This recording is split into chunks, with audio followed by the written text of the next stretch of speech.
이 시간 우리에게 주시는 하나님의 말씀은 구약성경 사무엘상 7장 3절부터 17절까지 말씀입니다. 사무엘상 7장 3절부터 17절까지 말씀 다 찾으셨으면 함께 읽도록 하겠습니다. 사무엘상 7장 3절입니다. 사무엘이 이스라엘 온 족속에게 말하여 이르되 만일 너희가 전심으로 여호와께 돌아오려거든 이방 신들과 아스다롯을 너희 중에서 제거하고 너희 마음을 여호와께로 향하여 그만을 섬기라. 그리하면 너희를 블레셋 사람의 손에서 건져내시리라. 이에 이스라엘 자손이 바알들과 아스타롯을 제거하고 여호와만 섬기니라. 사무엘이 이르되 온 이스라엘은 미스바로 모이라. 내가 너희를 위하여 여호와께 기도하리라 하매 그들이 미스바에 모여 물을 길어 여호와 앞에 붓고 그날 종일 금식하고 거기에서 이르되 우리가 여호와께 범죄하였나이다 하니라. 사무엘이 미스바에서 이스라엘 자손을 다스리니라. 이스라엘 자손이 미스바에 모였다 함을 블레셋 사람들이 듣고 그들의 방백들이 이스라엘을 치러 올라온지라. 이스라엘 자손들이 듣고 블레셋 사람들을 두려워하여 이스라엘 자손이 사무엘에게 이르되 당신은 우리를 위하여 우리 하나님 여호와께 쉬지 말고 부르시죠. 우리를 블레셋 사람들의 손에서 구원하시게 하소서 하니 사무엘이 젖 먹는 어린 양 하나를 가져다가 온전한 번제를 여호와께 드리고 이스라엘을 위하여 여호와께 부르짖음에 여호와께서 응답하셨더라. 사무엘이 번제를 드릴 때에 블레셋 사람이 이스라엘과 싸우려고 가까이 오매 그날에 여호와께서 블레셋 사람에게 큰 우레를 발하여 그들을 어지럽게 하시니 그들이 이스라엘 앞에 패한지라. 이스라엘 사람들이 미스바에서 나가서 블레셋 사람들을 추격하여 벳갈 아래에 이르기까지 쳤더라. 사무엘이 돌을 취하여 미스바와 셀 사이에 세워 이르되 여호와께서 여기까지 우리를 도우셨다 하고 그 이름을 에벤에셀이라 하니라. 이에 블레셋 사람들이 굴복하여 다시는 이스라엘 지역 안에 들어오지 못하였으며 여호와의 손이 사무엘이 사는 날 동안에 블레셋 사람을 막으심에 블레셋 사람들이 이스라엘에게서 빼앗았던 성읍들이 에그론부터 가드까지 이스라엘에게 회복되니 이스라엘의 그 사방 지역을 블레셋 사람들의 손에서 도로 찾았고 또 이스라엘과 아모리 사람 사이에 평화가 있었더라. 사무엘이 사는 날 동안에 이스라엘을 다스렸으되 해마다 베델과 길갈과 미스바로 순회하여 그 모든 곳에서 이스라엘을 다스렸고 라마로 돌아왔으니 이는 거기에 자기 집이 있음이니라. 거기서도 이스라엘을 다스렸으며 또 거기 여호와를 위하여 제단을 쌓았더라. 아멘. 저는 오늘 여러분들과 함께 사무엘의 영적 리더십이라는 제목으로 오늘 말씀 속에 담긴 사무엘의 리더십에 대한 말씀을 나누고자 합니다. 흔히 가정이나 개인 비즈니스나 또 교회도 마찬가지입니다. 어떤 집단이나 공동체든 리더의 역할이 참 중요합니다. 누가 리더인가에 따라 그 공동체의 분위기가 달라질 뿐만 아니라 그 공동체의 멤버들의 행복과 성공이 좌지우지되곤 합니다. 앞서 엘리 제사장과 오늘 본문의 사무엘 사이의 차이점이 바로 그것입니다. 사무엘상 4장 2절에서 이스라엘 군대는 블레셋 군대에게 패했습니다. 그러자 이스라엘 장로들이 실로에 사람을 보내어 여호와의 언약궤를 가져왔습니다. 그런데 이런 과정 중에 제사장 엘리는 아무런 간섭도 하지 않았습니다. 언약궤를 가져가는 것이 옳은 선택인지 분별하는 과정도 없이 그저 가만히 가져가도록 가만히 놓아두었습니다. 자신의 두 아들 홈니와 비느하스에게 이 하나님의 언약궤를 맡겨두었습니다. 그렇다고 엘리가 뒤에서 기도하는 것도 아니었습니다. 사무엘상 4장 13절을 보시면 그저 뒤로 빠져서 자기의 의자에 앉아 결과를 기다리는 것입니다.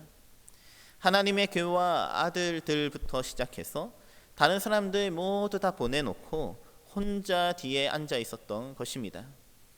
결과는 너무나 뻔했습니다. 이스라엘은 여호와의 언약궤를 블레셋에 빼앗겼을 뿐만 아니라 처절한 패배를 경험해야 했습니다.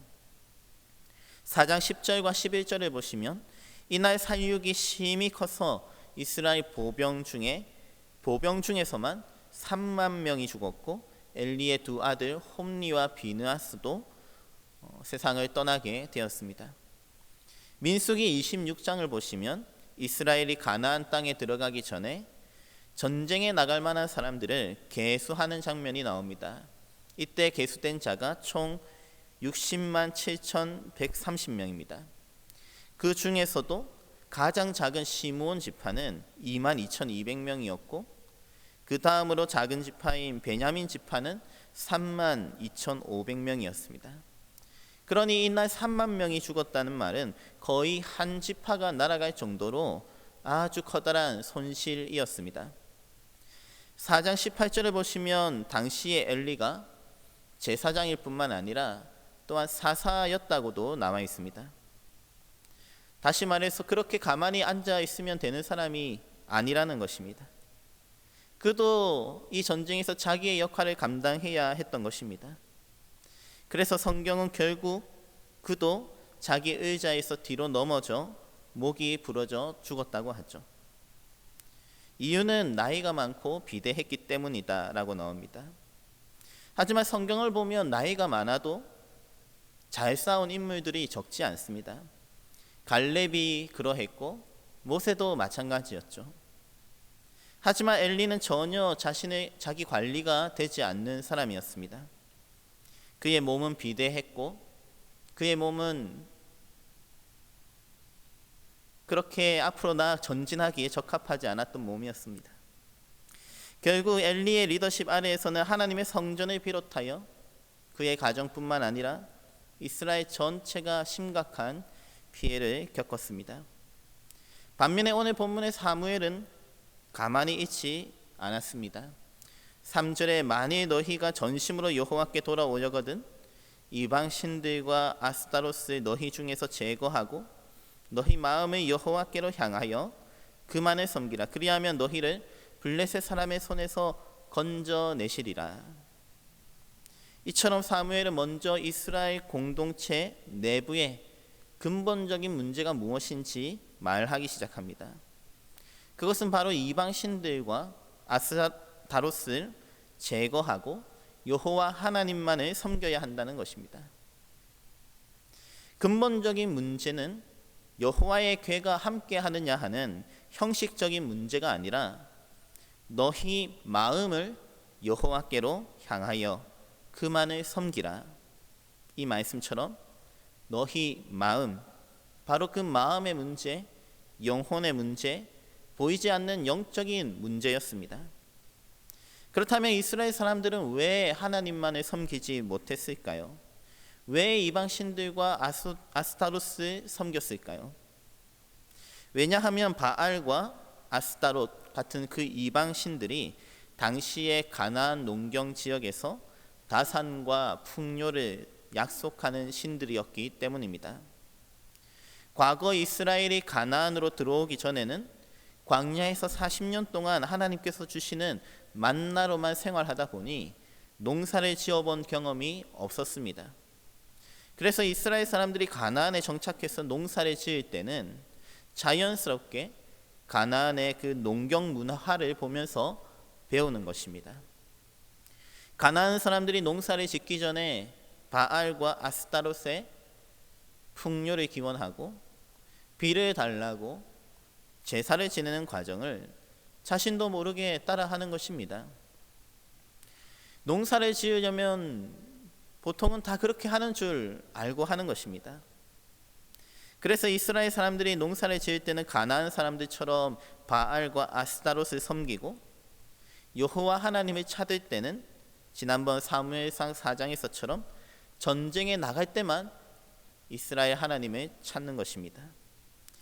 쉽게 말해서 전쟁할 때는 승리의 신으로 여호와 하나님을 찾고 농사를 지을 때는 가나안의 세상 방식대로 비와 풍요의 신 바알과 아스타로스를 찾는 것입니다. 교회에서는 하나님을 섬기지만 세상에서 일할 때는 세상의 방식대로 해 나간다는 것입니다. 그래서 이스라엘의 역사를 보시면 가나안 정착 초기에 여호수아 때부터 나중에 망할 때까지 계속해서 이 바알과 아스타롯이 나오는 것입니다. 먹고 사는 문제라면, 잘 먹고 잘 살기 위해서라면 바알과 아스타롯을 섬겨도 상관없다는 생각에 사로잡혀 있었던 것입니다. 그래서 사무엘은 먼저 이 뿌리 깊은 유혹에 대해 짚고 넘어가는 것입니다. 계속해서 사무엘은 오늘 이스라엘 백성들이 이제는 무엇에 집중해야 하는지 보여줍니다. 5절을 보시면 사무엘이 이르되 온 이스라엘은 미스바로 모이라. 내가 너희를 위하여 여호와께 기도하리라 하매. 엘리 제사장 시절에 이스라엘은 전쟁터에 나가기 바빴습니다. 그들은 승리에 조급했습니다. 그래서 여호와의 궤를 가지고 전쟁터로 나아갔습니다. 하지만 사무엘은 온 이스라엘 공동체 사람들을 미스바로 불러서 기도하도록 했습니다. 그래서 6절에 이스라엘 백성들은 그날 종일 금식하고 자신의 죄를 고백하며 회개의 기도를 드렸습니다. 전쟁에 나가는 것보다, 싸우는 것보다 먼저 기도가 최우선이라는 것입니다. 그래서 그는 가장 먼저 기도하는 모임을 이끌었습니다. 물론 이 기도의 자리를 지키는 일은 만만치 않았습니다. 계속해서 오늘 본문 7절에 블레셋 사람들이 이스라엘 자손이 미스바에 모였다는 소식을 듣고 이때를 기회로 알고는 갑자기 이스라엘을 치러 올라왔다고 합니다. 물론 7절 하반절에 이스라엘 자손들은 이 소식을 듣고 두려워했었죠. 하지만 이제는 그들도 변했습니다. 8절에 사무엘에게 이르되 당신은 우리를 위하여 우리 하나님 여호와께 쉬지 말고 부르짖어 우리를 블레셋 사람들의 손에서 구원하시게 하소서 하고 사무엘에게 기도를 부탁하는 것입니다. 홈리와 비느하스 때처럼, 엘리가 이 공동체를 이끌어 갈 때처럼 여호와의 궤를 내어놓으라든지 어떻게 할 거냐고 대책을 내어놓으라고 당장 나가서 싸우자고 서두르는 것이 아니라 그저 먼저 기도해 달라고 부탁하는 것입니다. 이처럼 이스라엘 사람들의 영적인 분위기가 바뀌었습니다. 바로 이 사무엘의 영적 리더십 때문입니다. 사무엘이 당장 여호와의 궤와 같이 사람들이 혹할 만한 무언가를 보여주지 않아도 사람들은 상관없었습니다. 이스라엘 사람들은 더 이상 그런 것을 구하지 않고 그저 기도를 부탁하는 것입니다. 그러자 사무엘 역시 자신의 힘으로 무언가 대단한 일을 하는 것이 아니라 9절에 이스라엘을 위하여 여호와께 부르짖음에 여호와께서 응답하셨더라. 이처럼 사무엘의 영적인 리더십이 발휘되는 것입니다. 그는 단순히 기도하라고 명령하는 사람이 아니라 실제로 기도하는 영적인 사람이었습니다. 그러니 엘리 제사장 때와는 영적인 분위기가 전혀 다른 것입니다. 엘리 제사장 때에도 제사를 드리고 예배를 드렸습니다. 하지만 그들은 기도하지 않는 것입니다. 엘리 제사장 역시 기도하지 않는 것입니다. 우리 가정과 비즈니스 그리고 교회 공동체를 이끌어 갈 때도 마찬가지입니다. 우리 자녀들이 우리에게 기도해 달라고 부탁한 적이 있습니까?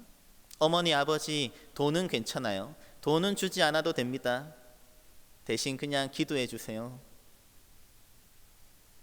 비즈니스나 교회 공동체에서도 마찬가지, 이것저것 요구하는 것이 아니라 목사님, 사장님, 부장님 괜찮습니다. 그냥 한번 기도해 주세요. 누가 이끌어 가느냐에 따라 가정과 공동체의 영적 분위기가 달라지는 것입니다.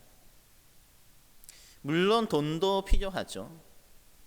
이런저런 좋은 베네핏이나 프로그램도 필요합니다. 하지만 이왕이면 우리 자녀들이 힘든 일을 만났을 때, 또 교회의 성도들 간에 어려운 문제가 생겼을 때 돈으로 여러 가지 프로그램으로 해결하려고 하기보다는 그것 이전에 먼저 기도하는 분위기가 낫지 않겠습니까? 결과적으로 오늘 본문 10절에서는 하나님께서 블레셋 사람들에게 큰 우레를 발하셨다고 합니다. 그들을 어지럽게 하시니 그들이 이스라엘 앞에 패한지라. 그러자 11절에 이스라엘 사람들이 미스바에 나가서 블레셋 사람들을 추격하여 벳갈 아래에 이르기까지 쳤더라. 그래서 12절에 사무엘이 돌을 취하여 미스바와 센 사이에 세워 이르되 여호와께서 여기까지 우리를 도우셨다 하고 그 이름을 에베네셀이라 하니라. 여호와 하나님께서 우리 가정을 도우셨다고, 여호와 하나님께서 우리의 사업장을 그리고 우리의 교회를 도우셨다고, 그래서 우리가 이길 수 있었다고 다 같이 이 믿음을 고백하는 것입니다. 여기까지 하나님께서 우리를 이끌어 주셨다. 우리를 이기게 하셨다. 누가 하나 이스라엘 공동체 사람들 가운데 누구 하나도 우리가 잘해서, 우리가 돈이 많아서, 우리가 좋은 프로그램을 가지고 있어서 이겼다고 하는 사람이 없습니다. 그저 모두가 하나님께서 도와주셔서 기도해서 이겼다고, 하나님께서 우리를 여기까지 이끌어 오셨다고 그 믿음으로 고백하는 것입니다. 왜냐하면 그들의 공동체는 기도하는 공동체였기 때문에, 그들이 함께 기도하며 이겨나갔기 때문에 영적인 분위기가 다른 것입니다.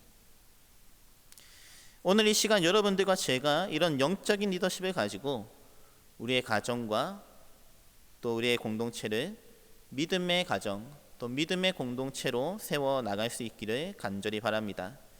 그리하여 오늘 본문 13절에 블레셋 사람들이 굴복하여 다시는 이스라엘 지역 안에 들어오지 못하였으며, 14절에 블레셋 사람들이 이스라엘에게서 빼앗겼던 성읍이 에그론에서부터 가드까지 이스라엘에게 회복되니 또 이스라엘과 아모리 사람 사이에 평화가 있었더라라는 말씀과 같이 여러분들과 저의 가정 가운데 또 우리 삼성교회 공동체 위에 하나님께서 주시는 회복과 또한 하나님께서 주시는 이 평안의 역사가 계속해서 이어지기를, 그리하여 우리를 여기까지 인도하셨다고 그 에베네셀 하나님을 고백하며 찬양하는 놀라운 은혜가 있으시기를 주님의 이름으로 축원합니다.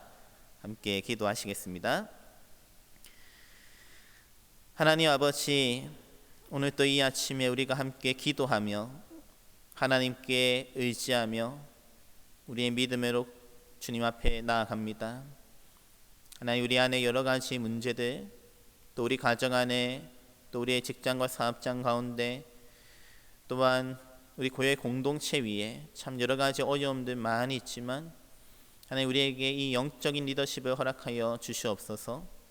여호와 하나님의만을 바라보며 기도로 이끌어 갈 수 있는 이 영적인 리더십을 발휘할 수 있도록 우리에게 이와 같은 능력을 허락하여 주시옵소서. 그리하여 우리의 가정과 또 공동체 안에 참으로 영적인 분위기가 변화되기를 원합니다. 함께 기도하는 또 영적인 분위기, 그 가운데 함께 하나님을 고백하며 에베네셀 하나님을 고백하며 찬양하는 그런 은혜가 있게 하여 주시옵소서. 그리하여서 우리 가정 가운데 주님께서 주시는 그 은혜와 평안이 가득할 수 있도록 도와주시옵소서.